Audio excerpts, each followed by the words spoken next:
Est-ce qu'on peut au moins monter la lumière de la première partie de la salle, que je vous vois tous. Bonjour à tous. Enfin, j'en ai vu beaucoup pendant ces jours-ci. Voilà, nous sommes, Philippe et moi, très heureux, presque un peu nostalgiques, de clôturer ensemble cette troisième édition des Idées mènent le monde. Alors, c'était un rêve. C'était un rêve qui vient ou qui existait dès avant que les Palois me confient la mairie de la ville, puisque, peut-être vous en souvenez-vous, mais je l'avais annoncé pendant la campagne électorale, y compris le nom de l'événement, Les Idées mènent le monde. Et c'était un rêve qui est assis sur deux éléments ou deux jugements qui sont pour moi des certitudes. Le premier, c'est que les responsabilités que nous avons, et quand je parle des responsabilités que nous avons et que je pense à ce qu'a été l'engagement de ma vie, ça a été la même certitude tout au long des métiers que j'ai exercés. J'ai été professeur, j'ai même des anciens élèves dans la salle. J'ai écrit des livres, j'ai assumé des responsabilités politiques, nationales et locales, et militantes. Et toute ma vie, j'ai pensé une chose, c'était que cette vocation, elle se résumait au fond assez aisément, qui est la vocation de tirer mes compatriotes, mes élèves, les gens avec qui je vivais, auprès de qui j'exerçais des responsabilités, tirer tout le monde vers le haut. Si je disais ça devant un très grand nombre des responsables politiques, ils croiraient que je suis un idéaliste naïf. Peut-être aurait-il raison. Mais si cette vocation ne consiste pas à tirer les gens vers le haut, en quoi consiste-t-elle ? Le raisonnement, vous savez, c'est une méthode de raisonnement logique qui est de se demander où conduirait la proposition contraire à celle dont vous voulez démontrer la vérité.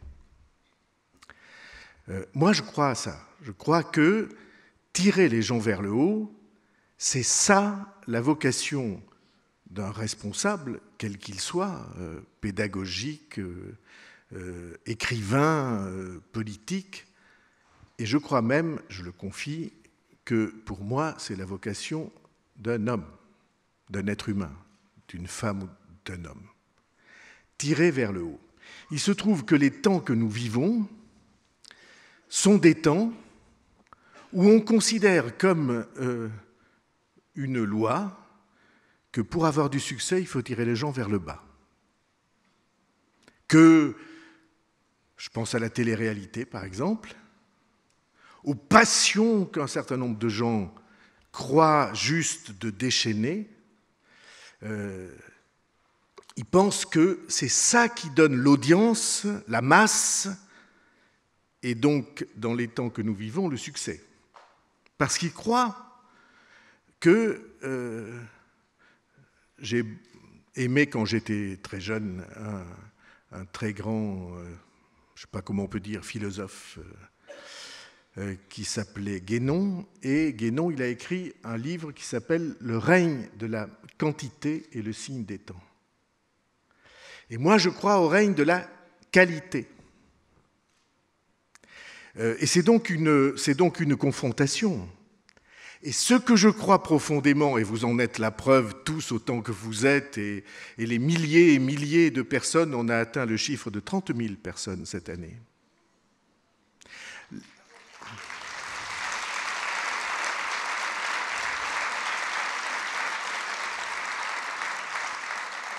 les milliers et milliers de personnes que nous sommes ont montré ce que je crois profondément, c'est que la qualité n'est pas le contraire de la quantité et qu'on peut accéder au plus grand nombre en tirant vers le haut. C'est ça le plus profond, et ce que nous avons vu là, et ce que nous avons montré là. Donc ça, c'est ma première idée. Et nous avons, Philippe et moi, choisi ensemble chacun des intervenants qui sont venus à notre rencontre, à votre rencontre. J'ai raconté hier soir au dîner qui les réunissait que nos réunions, elles commencent toujours de la même manière. On s'assied autour de la table, lui et moi, on boit un coup, après ou avant, pendant quelquefois, et on dit, bon, cette année, qui est-ce qu'on invite ? Et on commence toujours, on dit, on va inviter Victor Hugo, parce que là, il y aura du monde, ça va faire choc, on va en parler, puis on s'aperçoit que Victor Hugo n'est pas aisément disponible, mais on cherche le plus près possible de cette rareté-là. Donc, on a choisi ces intervenants un par un. Pourquoi ?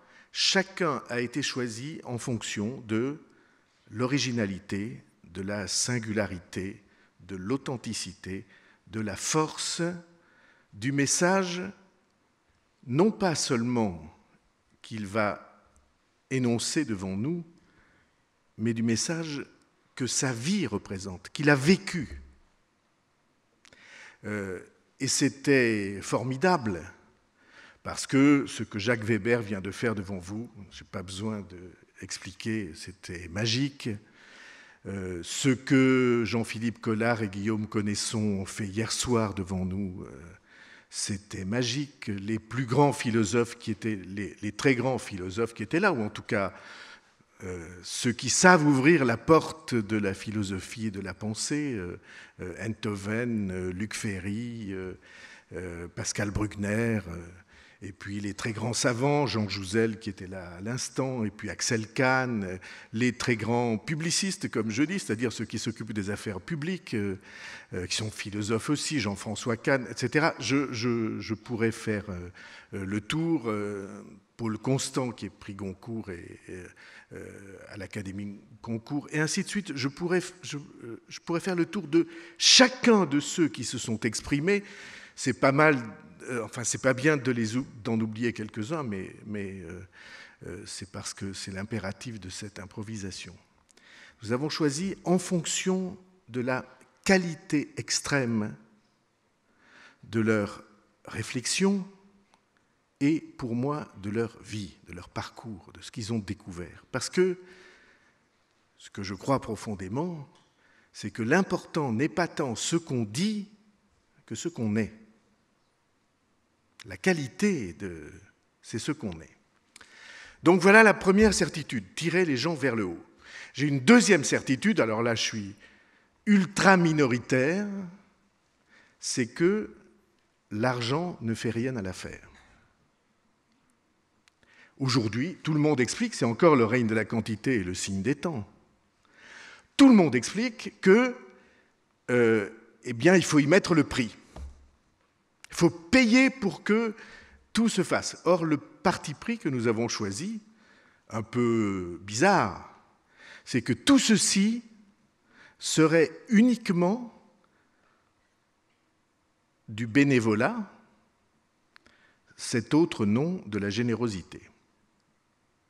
Que tout cela, je crois que c'est le plus beau plateau qu'on puisse réunir en France aujourd'hui, tout cela, ils viennent par amitié.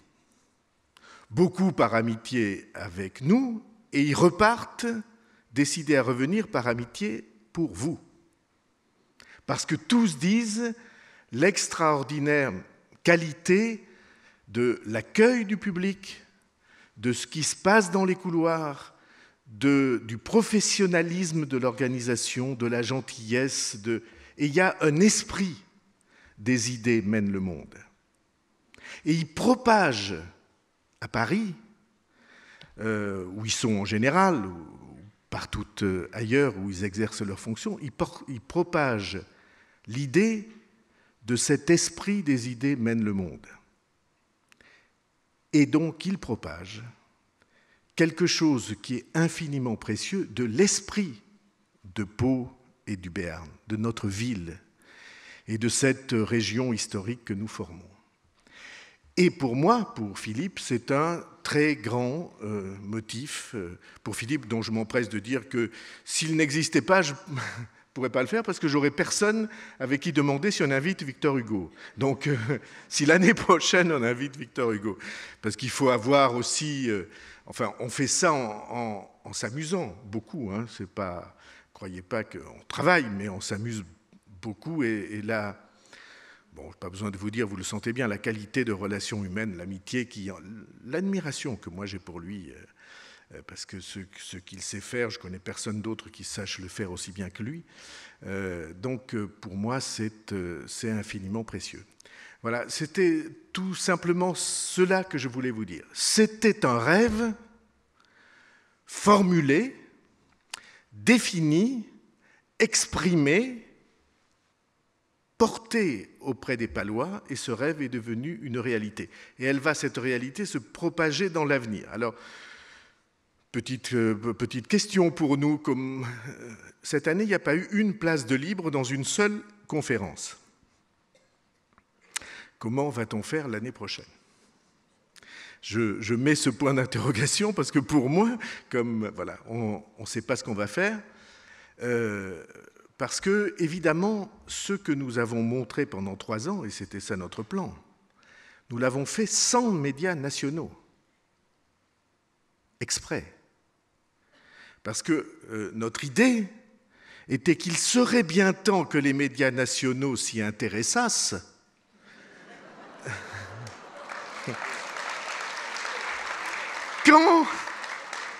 Il serait bien temps quand nous aurions, nous, montré, fait la preuve de ce que nous avions fait, et entre nous et tout bas, fait la preuve que nous n'avions pas besoin d'eux pour le faire.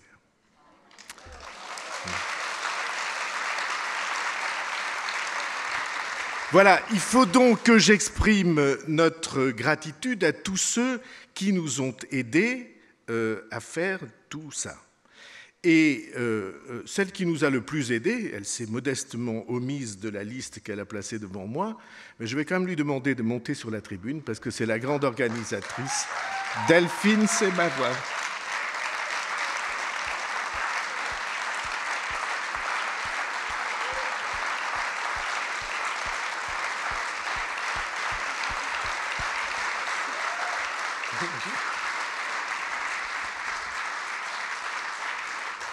Je ne croyais pas à l'ubiquité avant de connaître Delphine Semavoine. Parce que je ne sais pas si vous l'avez remarqué, elle était partout tout le temps. Je sais pas comment tu restes là, Delphine. Tu restes là. Voilà. Parce que je vais remercier toute son équipe qui est formidable. C'est une toute petite équipe. Hein. Tout ça, si vous voulez faire ça ailleurs, vous prenez une agence de communication et vous payez la facture. Et c'est plus mal fait qu'ici. Donc tout ça, c'est la même idée, vous voyez bien, à base de dons, de générosité. Alors, dons et générosité de la part des partenaires qui nous aident. Alors, je vais les nommer, j'espère ne pas en oublier, l'Université de Pau et des Pays de l'Adour.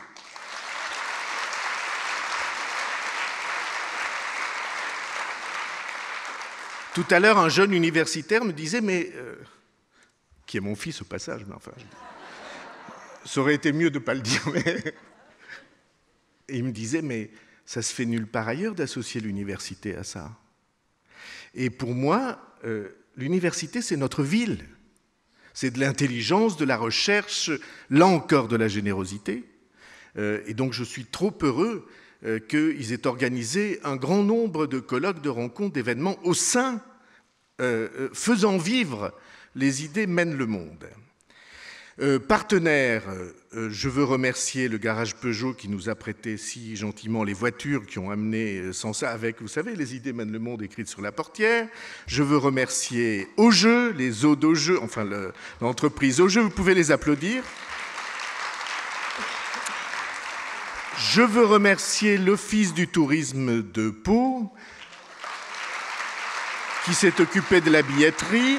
Je veux remercier Idélis qui a organisé les navettes. Je veux remercier Béarn Tourisme. Je veux remercier l'UNICEF et la Ligue de l'enseignement qui nous a aussi beaucoup aidés pour le salon, en particulier pour le salon des ados mènent le monde. Je veux remercier les modérateurs. J'ai pas besoin de dire que Philippe, mais je veux remercier Véronique Ménard, Jérémy Collado, Agnès Vissou, Pauline Caillat, Jean Marziou, Marc Bellit, Jean-François Belge qui a assuré la newsletter, Frédéric Morando et Caroline Fischer.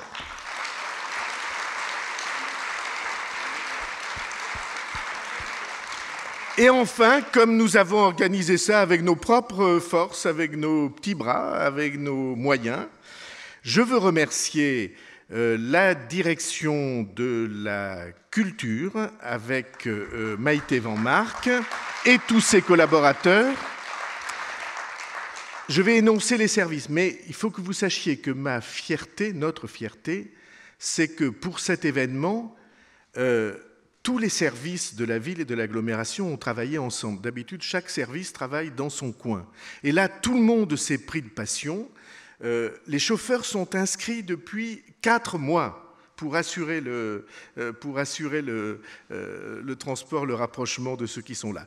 Donc, en particulier, la direction de la communication et de l'événementiel avec Laurence, autour de Laurence Despo. Je veux remercier donc le pool des chauffeurs qui sont tous participés. Je veux remercier les 43 jeunes vêtus de t-shirts noirs qui ont été formidables.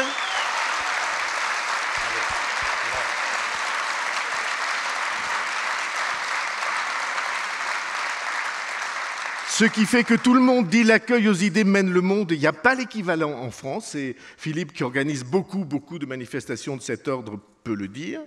Je veux remercier le Palais Beaumont et toutes ses équipes techniques.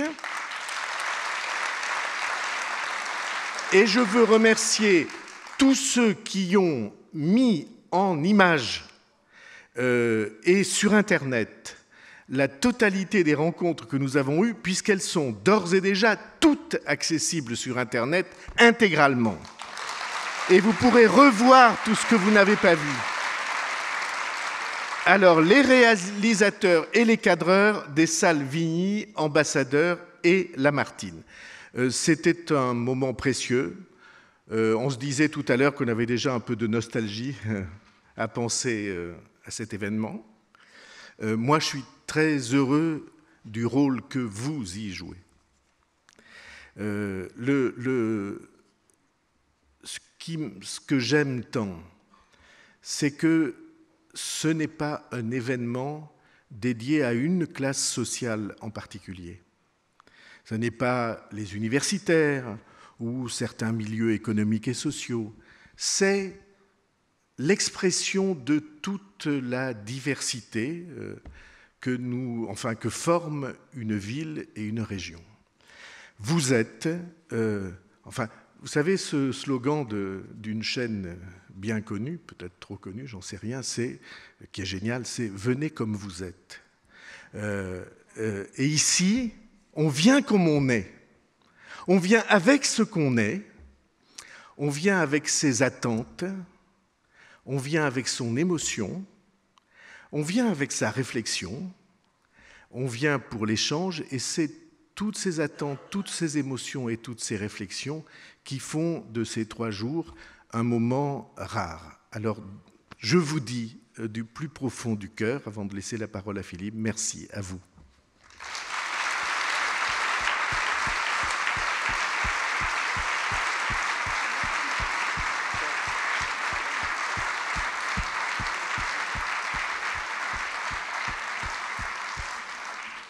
Alors je reprends la dernière phrase. Venez comme vous êtes, mais ne partez pas comme vous êtes venus. C'est ça les 3 jours. C'est ça les idées mènent le monde. C'est venir comme on est et repartir autre, pas autre complètement, mais enrichi. Mieux, avec quelque chose qui s'est allumé, peut-être plusieurs choses, pendant ces 3 journées. Et c'est le vrai pari de ces 3 jours. Entrer et sortir autrement. Et sortir autrement, pas sortir découragé, pas sortir là, pas sortir en se disant que tout est compliqué. Non, sortir parce qu'on a vu des gens. C'est ce que disait Bayrou tout à l'heure, mais voilà. On n'a pas invité des experts. Les experts, il y en a 10 000, ils disent tous le contraire l'un de l'autre. C'est pas intéressant. Chacune des personnes qui est passée ici a passé entre 20 et 30 ans de sa vie, jour et nuit, à penser à ce qu'il allait dire. Aujourd'hui à Pau, demain ailleurs. C'est leur vie qui est en jeu, dont ils parlent. C'est notre vie à nous, puisque leur vie, c'est la nôtre. Et c'est ça qui fait pas simplement l'originalité, la richesse de ces rencontres. Moi, comme disait Bayrou tout à l'heure, j'en fais ailleurs. Et ce qu'on a senti ici, c'est pas la qualité des intervenants en tant que tels, leur degré de connaissance, c'est l'installation d'un moment où ils parlent de ce qu'ils sont, de ce qu'ils font, de comment ils voient les choses, pas simplement avec la tête, avec tout leur corps qui est associé depuis des années et des années à ce qu'ils font. Et quand ils parlent autant de là que de là. Et ça change absolument l'atmosphère des rencontres. Absolument, ça n'a rien à voir. Vous avez d'autres personnes, vous avez invité 3 experts et vous repartez, vous êtes découragés parce que les 3 ont dit le contraire l'un de l'autre et chacun veut briller devant l'autre. C'est pas ça le sujet. C'est pas ça l'intéressant. Rien ne se passe dans ces cas-là. On part en disant ces experts, c'est tous des nazes. Vous voyez ce que je veux dire? Donc, c'est ça le fond de ce qui s'est passé. Et je le disais tout à l'heure à ceux qui assistaient à la dernière rencontre. Votre présence, votre nombre, la qualité, l'espèce d'émotion qu'il y avait tout le temps, et pas simplement lorsque les gens racontent leur histoire, parce que sortez de chez tous les intervenants ce qu'ils étaient, ce qu'ils portaient, et rien de ce qu'ils disaient n'était contraire à ce qu'ils font depuis 20 ou 30 ans. Et ça, cette intensité-là que vous avez ressentie, et qu'eux ont ressenti, que vous ressentiez, il l'a dit à un moment, Weber. Il a dit, vous savez, j'en ai vu des salles et tout ça. Je sais exactement quand les gens écoutent pas. Voilà. Donc il a senti que le retour de votre part est... Et c'est ça qui fait d'une rencontre, de rencontre, un événement. Et c'est cet événement qui fait que l'on peut réfléchir autrement. C'est-à-dire que votre présence n'est pas simplement indispensable, nécessaire et tout ce qu'on veut. C'est la condition. Il y a deux espaces, mais il n'y a qu'une électricité qui passe. Et c'est ça qui fait que ces rencontres ont quelque chose... Moi, c'est ça que je qualifie d'important et de différent dans les rencontres qu'on a eues ici. C'est cet aspect absolument... Voilà, on pourrait en rêver. C'est ça que j'allais dire, on pourrait en rêver. Donc, comme je l'ai ressenti, voilà, je voulais vous dire merci parce que voilà, j'ai passé 3 jours exceptionnels, formidables. J'ai ressenti les émotions venant des 2 côtés, parce que c'est mon métier, si j'ose dire. Et je sais que c'était réussi, que vous avez été un petit peu voilà, promené dans votre siège en vous disant que, quand même, il y a des choses qui se passaient, qu'on a ouvert des fenêtres, on a fait des tas de choses qui sont intéressantes, et c'est un bonheur. C'est un bonheur, c'est un vrai bonheur. C'est quelque chose qui prend profondément. Et je l'ai ressenti, comme vous et comme ceux qui étaient là, et comme François Bayrou. Et c'est ce que je disais tout à l'heure, il faut rendre à César ce qui est à César, honnêtement. En dehors de l'amitié qui nous lie, il fallait imaginer qu'à Pau, on puisse organiser ce genre d'événement, que vous seriez là nombreux, que la qualité serait si présente que le ressentiraient ceux qui venaient vous parler, et que sortirait de là quelque chose qui ferait de Pau un endroit complètement différent de l'idée que les gens avaient. Je parle aussi de vous. Vous n'aviez peut-être pas vous-même l'idée que Pau, c'était ça, que des milliers de personnes viendraient. Vous-même, vous vous êtes peut-être dit, ça, alors on n'aurait pas cru qu'on habitait une ville pareille. Et ça, il fallait le proposer. Et donc, merci d'avoir eu l'intuition que peut-être c'était possible. Voilà. Merci à vous qui l'avez rendu possible, et merci à celui qui a eu l'intuition.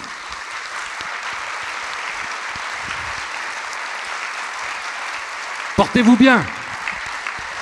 J'ai oublié, papa Philippe, j'ai oublié de vous dire ça marche ce truc? Oui.